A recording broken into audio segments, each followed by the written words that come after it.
Bon bah écoutez, ils viennent de partir, j'ai pas pu filmer les adieux parce qu'on était ultra à la bourre, on a dû speeder comme pas possible. Enfin on n'était pas à la bourre mais disons, vaut mieux être en avance, là ils sont arrivés à peu près à 21 h pour un décollage à 23 h, donc ça commence à être un peu short, surtout que s'ils loupent c'est un peu la galère, vu qu'ils bossent. Et donc là je viens de récupérer ma voiture qui est maintenant une Dodge Challenger de 2019. Je vais rapidement vous montrer un peu ce que c'est dehors. Alors en fait avant vous avez vu on avait une Ford Mustang. Et du coup la Dodge Challenger c'était un peu un véhicule aussi qui m'a intéressé pas mal. Vous voyez un peu ça fait vraiment voiture de gangster. Mais elle est vraiment jolie je trouve. Et voilà, c'est à peu près tout. Donc il y avait les versions un peu sportives mais honnêtement ça coûte vraiment un bras donc c'était un peu la galère. Mais donc du coup là je suis seul pour le reste du trip. À moi les grands espaces des États-Unis, on va voir un peu sur quoi je vais tomber, ça peut être vachement cool. J'ai 2 semaines, c'est censé être un peu plus, mais du coup c'est un peu la galère. Financièrement voilà, ça coûte assez cher donc je peux pas faire plus. Donc là je vais kiffer pendant 2 semaines et ben voilà, donc 2 semaines en plus pour vous de contenu aux États-Unis. Et voilà, donc là je vais commencer à prendre la route. On reprend un peu le format d'avant, du coup avant là c'était plus en groupe donc c'était un peu plus voilà, un peu des rushs partout. Là ça va être un peu comme avant mais bon voilà, dites-moi si c'est cool et puis bah voilà, on y va.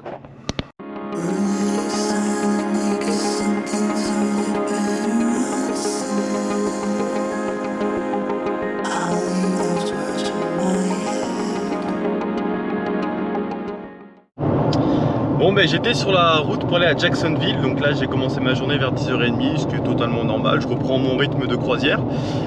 Et en fait, un truc que je voulais absolument faire ici... Prendre la sortie 188 pour Floride à 480 en direction de Pineda Causeway. Merci. Base. Merci. Et du coup, je suis tombé sur un flea market, je sais pas comment on prononce, et c'était marqué flea market and genre farmers, donc en fait il y aura aussi des produits locaux. Et en fait, flea market c'est une brocante et je sais pas si vous voyez un peu. 188. Oh, moi je regardais la télé American Pickers, c'était un peu genre des Américains qui allaient se balader un peu dans les coins paumés et qui trouvaient des endroits où vous pouvez acheter des vieilleries, des trucs, des antiquités et tout. Et ça m'a toujours ultra intéressé. Restez à gauche à l'embranchement, puis oui. suivre Pineda Causeway Merci. Ouest. Donc du coup, là j'en ai trouvé un. Donc c'est peut-être pas exactement ça, mais en tout cas on se rapproche. Donc j'y vais. Je suis en train de faire demi-tour parce que j'étais sur une, je sais pas, une nationale on va dire. Je fais demi-tour, j'y vais et je vais vous montrer un peu à quoi ça ressemble en espérant que je trouve aussi de quoi manger parce que là il est 11 h, il est quasi midi quoi, donc je commence à avoir un petit peu faim.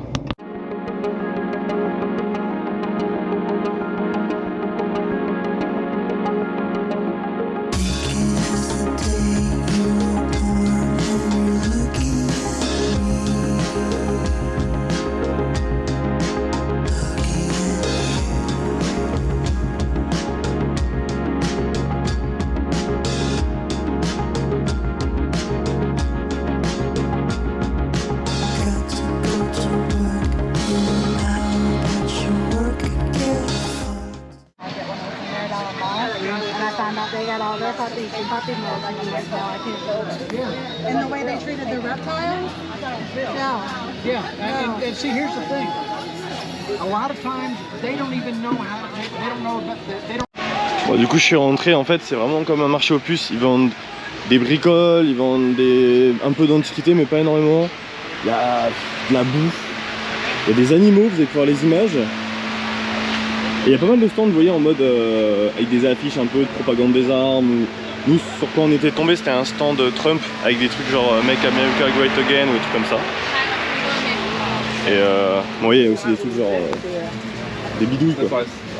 Et j'ai pas réussi à filmer tout à l'heure, il y avait une nana, ouais, je disais stand. Et le truc Let's Go Brandon, c'est vraiment un truc de Trump, de ce qu'on a pu comprendre, le gars nous avait expliqué. Regardez, elle vient de tomber sur des oiseaux. Il y a même des animaleries, ça veut dire. Voilà. Là, partout. Donc ils vendent de tout, hein. Des animaux, des... tout.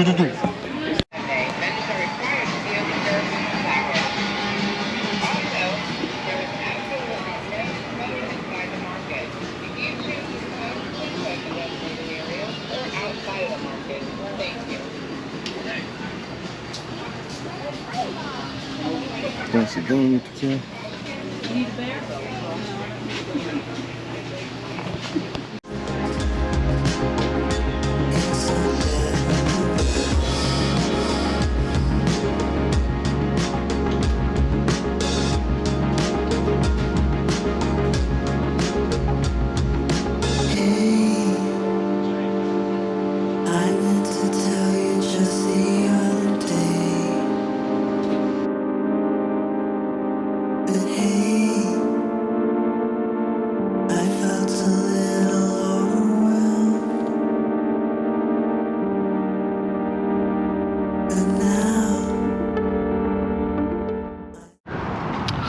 Salut, bon bah écoutez, je suis sur la route de Jacksonville et du coup je suis passé à Daytona.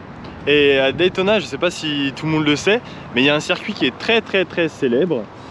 C'est le Daytona International Speedway, donc qui est juste en face de moi du coup. Vous savez, c'est le stade qui est ovale et en fait sa particularité c'est qu'il accueille la course du NASCAR, le Daytona 500. Et le NASCAR, bon, c'est assez connu pour tous les fans de, on va dire, de course automobile, de sport automobile. Là malheureusement ça a l'air d'être plutôt fermé. Je pense pas que je puisse rentrer à l'intérieur, ça a pas l'air d'être un truc que tu puisses visiter comme ça.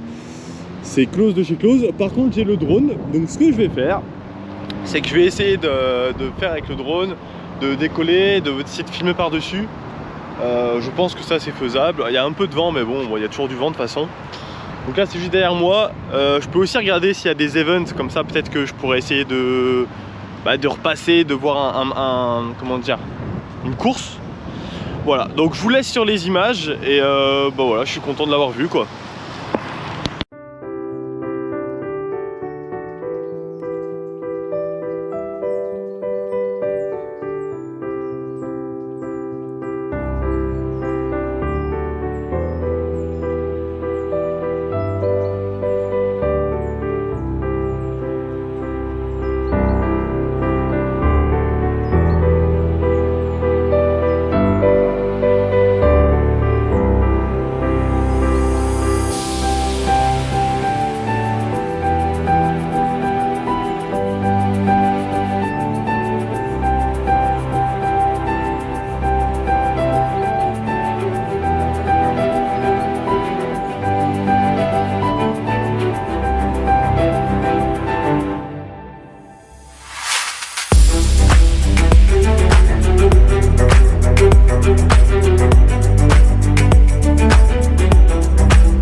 Alors quelques petites infos intéressantes.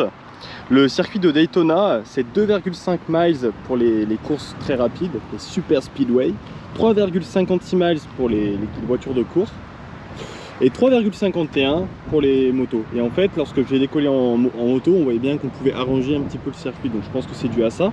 Ensuite, et là c'est vraiment un peu la particularité de ce circuit, enfin en tout cas moi c'est ce que j'avais en tête en pensant à ça, c'est, vous savez, on peut avoir jusqu'à 31 degrés dans les virages.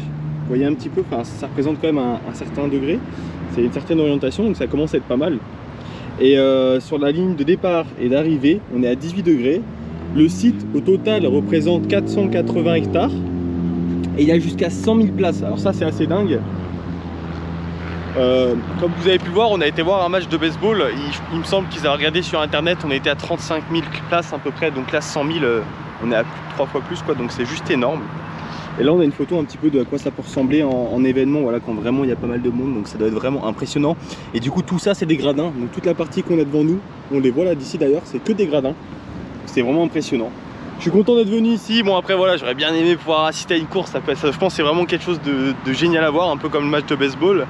Malheureusement j'avais pas du tout prévu de ça, et pour le reste de mon trip c'est vraiment j'avance et je vois sur quoi je tombe, c'était un peu le délire. Donc voilà, là on peut voir que c'est vraiment vide. Je vais reprendre la route pour aller direction Jacksonville. Et en fait Jacksonville n'est qu'une étape pour aller à la Nouvelle-Orléans. La Nouvelle-Orléans qui elle est très très loin, mais j'avance petit à petit. La Nouvelle-Orléans en fait, ce que je vais y faire, c'est qu'il y a un urbex assez connu. Alors j'espère que c'est toujours ouvert, mais c'est un parc d'attractions abandonné. Voilà, je vous en dis pas plus et je vais reprendre la route. À toutes.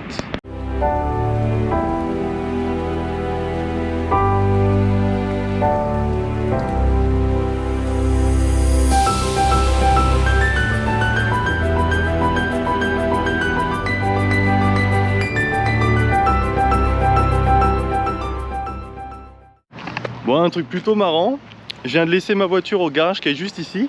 Parce que le gars, quand il me l'a donné, ouais, il est là-bas, il est en train de partir. Le gars, quand il me l'a donné, il m'a dit oui, alors ça serait bien si tu peux changer l'huile de la voiture parce que bon, je fais ouais. Après, genre, j'ai récupéré la voiture 1 heure en retard, donc je me suis dit, allez, tu sais quoi, il fait un pas vers moi, là ça va me prendre 1 heure, donc je fais un pas vers lui, on est kiff-kiff. Et au moins, ça sera fait parce que c'est bon, même moi, faire des milliers de kilomètres avec une huile qui est plus bonne, j'ai pas envie de casser un trou ou quoi. Donc disons que pour une fois, je vais faire le mec sérieux. Donc là, en plus ça a l'air de coûter que dalle, hein. Pour le coup, c'est plutôt sympa. Là j'ai trouvé un petit garage qui s'appelle Race Garage. Là on est vraiment dans le US non. Donc du coup là je me retrouve homeless pendant quelques minutes, heures. Donc je sais pas, je vais essayer de me trouver un endroit, je vais me poser je pense. Je vais aller au Domac ou un truc comme ça.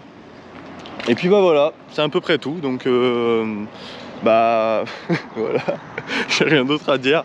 J'ai été en direction de la Nouvelle-Orléans, il me reste à peu près 4 heures. À peu près 4 heures à faire de route, voire un petit peu plus. Donc là je suis un peu entre les deux. Il y a le McDo qui est là-bas. Je pense que je vais me diriger dans cette direction. Et le soleil tape toujours aussi fort. Mais je suis content de remonter un petit peu vers le Tennessee. Je devrais avoir un peu moins de chaleur. Allez, on se tient au jus. Bon, en attendant que la voiture soit prête, je me fais un petit délice. Bon, de la malbouffe hein, comme d'hab. Surtout ici c'est un peu galère de trouver des trucs bons pour la santé. Attendez, j'ouvre ça. Ça je sais pas si vous connaissez, j'avais déjà goûté ça au Canada. C'est un cinnamon rolls. C'est vraiment super bon. C'est un dessert quoi. Donc voilà. Je sais pas si c'est trop bon. Et ça c'est un McChicken classique, j'en ai eu pour 5 $. C'est cool. C'est peu cher. Voilà à quoi ça ressemble. Je vais vous montrer ça. Je vais me dégueulasser les doigts, mais bon. Balek, on est aux États-Unis ici.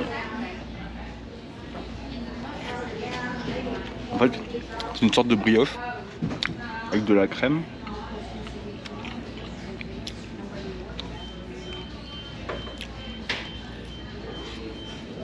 Et ça, pour le coup, c'est vachement bon.